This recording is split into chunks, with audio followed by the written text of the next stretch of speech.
Good morning students. इस वाले video में हम ये वाला क्वेश्चन करने वाले हैं जो कि मेरा डेफिनेट इंटीग्रेशन से है। तो सबसे पहले आप वीडियो को पॉज करके इस क्वेश्चन को अच्छे से ट्राई कीजिए और अपना आंसर कमेंट कीजिए। आओ तो हम स्टार्ट करते हैं।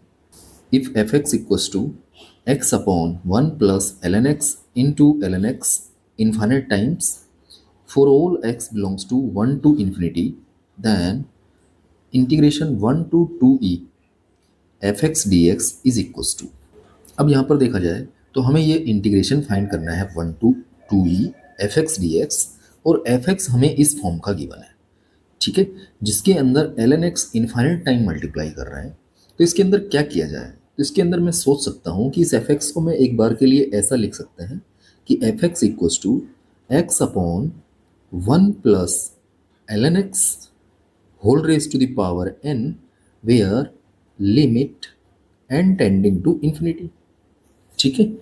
अब अगर हमें one to to e F X D X निकालना है तो क्यों ना हम एफ एक्स का नेचर चेक कर ले वन टू टू ई के अंदर।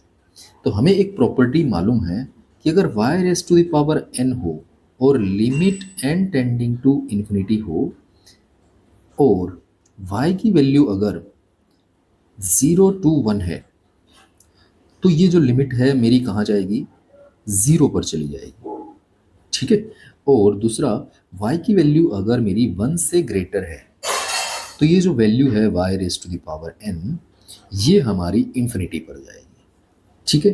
अब अगर हम ln x की बात करें, x की वैल्यू 1 to e लेते हैं तो जो मेरा ln x है वो बनेगा 0 to 1, ठीक है।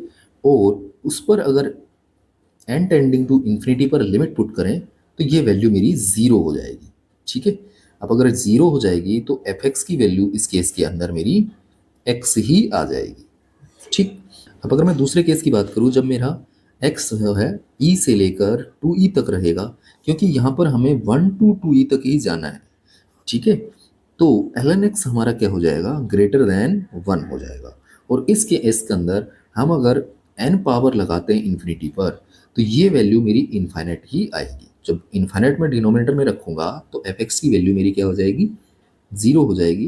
तो ये वाला क्वेश्चन जो है अपना अब एक आसान क्वेश्चन में चेंज हो गया है, जिसके अंदर इंटीग्रेशन करना था हमें 1 to 2e F X D x, ठीक है। इसको मैं दो पार्ट में ब्रेक करता हूँ। एक तो 1 to e F X D x and plus e to 2e F X D x, ठीक है। एंड यहाँ पर अगर देखा जाए 1 to e के अंदर एफ एक्स मेरा x के इक्वली हो गया, तो ये integration 1 to e X D X हो जाएगा। And plus e to to E देखा जाए तो एफ एक्स की वैल्यू मेरी 0 ही हो गई है, तो ये 0.dx हो जाएगा। तो यहाँ से आगे मेरा ये बनेगा x का इंटीग्रेशन करेंगे x के रिस्पेक्ट में तो x square upon 2 and limit मेरी 1 to e हो जाएगी। ये तो पार्ट 0 ही हो गया, तो आगे ये बनेगा मेरा e स्क्वायर माइनस 1/2। तो इस क्वेश्चन का जो राइट आंसर है ऑप्शन ए हो गया। अगर आपको वीडियो अच्छा लगा हो तो please like share and subscribe my channel. Thank you for watching this video.